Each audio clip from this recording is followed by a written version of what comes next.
¿Se han dado cuenta que la mayoría de los avances tecnológicos pues están motivados por la flojera? Hace algunos años ya, probablemente desde el año 2019, decidí que más bien que todos los videojuegos que comprara a partir de entonces iban a ser digitales. Y no porque no me gustara lo físico. De hecho, recuerdo bastante bien y con muchísimo cariño cómo era juntar los cartuchos de Game Boy Advance, por ejemplo, o de el Nintendo 64. El arte de las cajas era bellísimo. En ese entonces salían estos manuales que hasta la fecha tengo versiones digitales de ellos. Me inspiraron mucho en mi trabajo como diseñador cuando lo llegué a hacer, y era bastante bonito tenerlas, y esa sensación de cuando compras algo y vas de camino a tu casa y leer el manual son cosas que pues se fueron perdiendo, y de hecho los productos en físico de videojuegos ya no son tanto como antes. Ya no tienen manuales, ya no tienen estos grandes trabajos de arte tan... sí, obviamente tienen alguna que otra cosa. Principalmente soy gran fan de la parte de atrás de los videojuegos, donde te explican en 3 puntos normalmente los que se llaman bullet points, donde te dicen exactamente de qué se trata el juego. Y si tú eres una persona que no le entra tanto a este medio, pues te puedes imaginar más o menos de qué es lo que está hablando. Es muy bonito este tipo de sensación, o más bien lo era. Pero a partir de algunos años para acá, el hecho de tenerlo físico ya no me llamaba tanto la atención. Empezó a ganar la flojera, principalmente porque empezó todo en 2015, de hecho fue hace bastante más. En 2015, cuando estaba por salir Metal Gear Solid 5 de Phantom Pain, yo lo había esperado durante muchísimo tiempo. Y cuando lo compré, todo era como, bueno, esperar a que llegara. No estaba viendo dónde podía preordenar este juego. Todavía existía el Game Planet que está cerca de mi casa, entonces trataba de hacer la preorden ahí y todo, pero luego pensé, oye, si hago la preorden voy a tener que ir el día de lanzamiento, y luego si no lo tienen, y tener esa incertidumbre. Y dije, ¿sabes qué? Lo voy a preordenar de manera digital y lo voy a jugar en día 1 desde las 12 de la noche. Y eso fue lo que hice. Terminó siendo una experiencia bastante grata. No lo había hecho antes, y a partir de ahí empezó a ser una costumbre. Si bien también hubo algunas cositas ahí con Final Fantasy XV, que tenía un demo en aquel juego de Final Fantasy Type 0 HD, y pues varias cositas, ¿no? Que era como, bueno, o sea, es muy bueno tener este tipo de experiencias en digital donde te daban algo más. Pero obviamente ha salido a la luz algunas declaraciones de parte de algunas personas bastante importantes en la industria. Primero que nada, 2 vertientes. Uno es la perspectiva del estudio Larian, que hizo posible este gran juego que es Baldur's Gate 3, que hablaré de él la semana que viene. Y la otra es la perspectiva de Ubisoft, que ellos sostienen que eventualmente la gente va a tener que aceptar que los juegos no son suyos. El formato físico sí te da una especie de seguridad de que va a seguir ahí, que no va a pasar que de repente desaparezca de las tiendas o cosas así. Uno de los juegos recientes que me dolió de cierta manera que desapareciera de las tiendas fue Marvel's Avengers, que podrá no parecer mucho y que la dirección de arte estuviera por todos lados ahí terrible, pero me hizo muy fan de Miss Marvel debido a la campaña principal de este título. Era muy buena. Con respecto a la historia, sí es un poquito medio cursi el hecho de cómo está hecho, pero digo, a mí me encantan ese tipo de cosas siempre y cuando no sea demasiado tonta la historia. Y la historia se me hacía bastante interesante, principalmente la figura de Kamala Khan, cómo era ella esta especie de figura rejuvenecedora de los Avengers y cómo los hacía reunirse. A mí se me hacía una historia impresionante. Hubo un fin de semana que lo dieron gratis en PlayStation Plus y lo pude jugar de esa manera. Era un gran juego, pero pues obviamente ahora que sabemos cómo están las cosas, que fue un fracaso rotundo, terminó pues bastante mal Square Enix con aquel proyecto y se retiró de las tiendas. Y obviamente el ejemplo que más he mencionado en este canal, que es PT, el playable teaser de Silent Hills, y por supuesto la retirada en numerosas ocasiones por parte de Konami, no solo de los portales digitales, sino también de cualquier persona que llegue a reproducirlo y tú te conectas a internet. Konami ahí tiene un dron afuera de tu casa esperándote.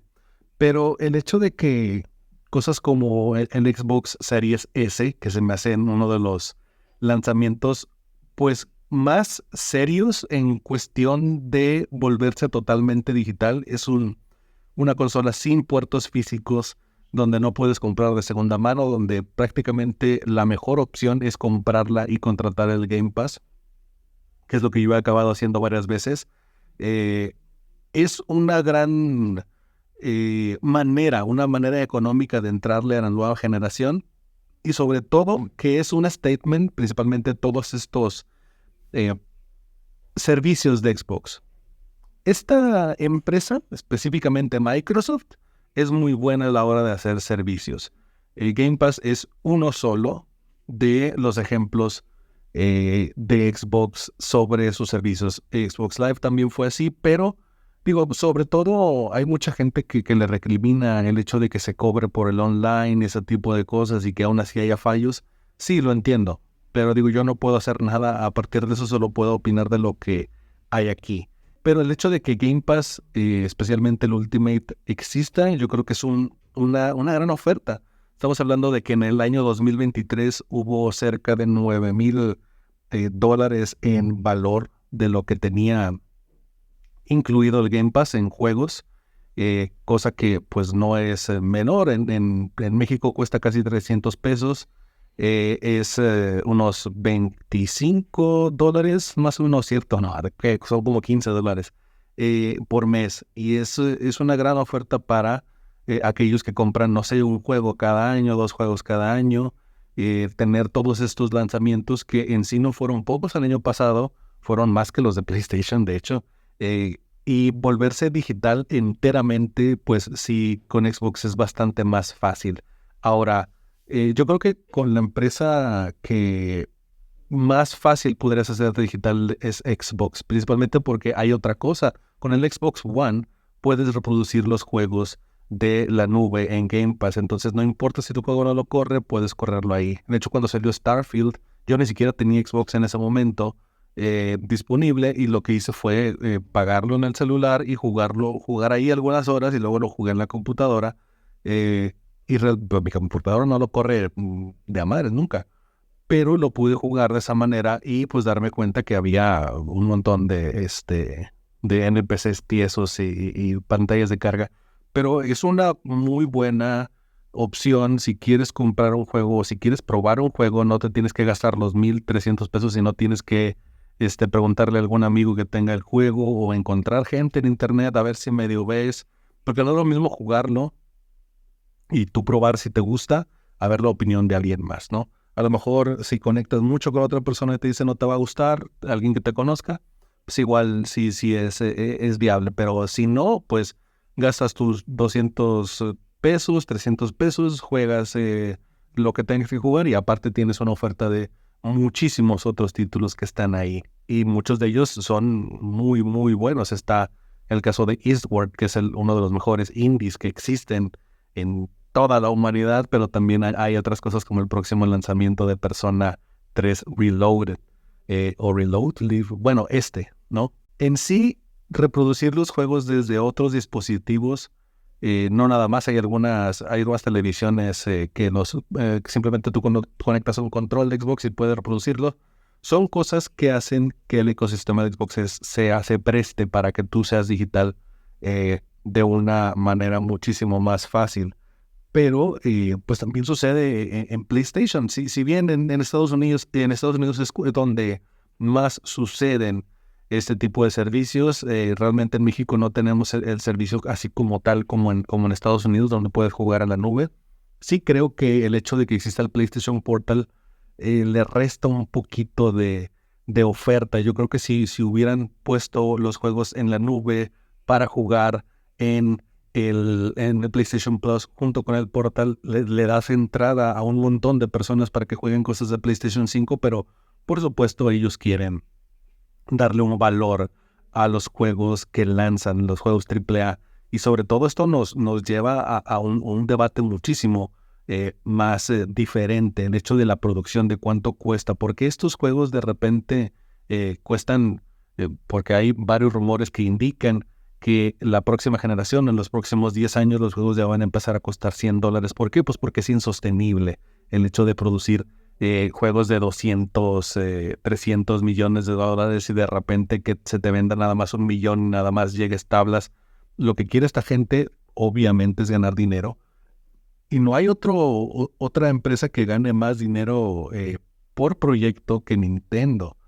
El hecho de que pues podrán no tener el capital de Microsoft, están aquellos documentos filtrados donde dicen, no, pues compramos Nintendo el jueves y vamos y compramos Sony el jueves, el mismo viernes de esa semana y el domingo nos aventamos un café. No tienen tanto dinero como Microsoft y obviamente tampoco como Sony porque tienen diferentes giros.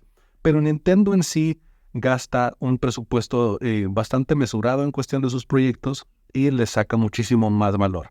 Por eso ellos necesitan tener una plataforma que no tenga el poder de las demás, que no tenga esta espectacularidad de las demás para no tener que hacer juegos tan caros y poder sacarles mucho más dinero. ¿Cuántos proyectos AAA grandes tienen? 1 o 2. Y ese 1 o 2 probablemente sea Metroid Prime, probablemente sea el siguiente Zelda o el mismo Smash Bros. Pero fuera de eso, no hay mucho más. El juego más vendido de esta generación de Nintendo es un juego del Wii U que es el Mario Kart 8 Deluxe.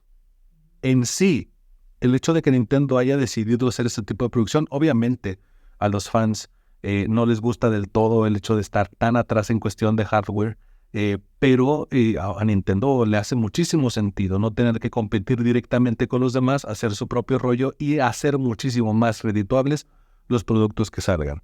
En sí no es lo mejor, pero en vista del futuro probablemente los servicios digitales, aparte del acceso a los juegos retro de manera digital, pues yo creo que va por ahí. El hecho de ofrecer los DLCs de sus juegos first party muy probablemente sea la opción a seguir. Probablemente en el siguiente Switch vaya a pasar que tienes tu suscripción, la que ya tienes en el Switch va a continuar para el Switch 2 y cuando salga algún juego, no sé, imagínate el siguiente Smash Bros., tú tienes ya esa suscripción o alguna más cara o lo que sea y ya te dan los DLCs de los juegos que vayan saliendo.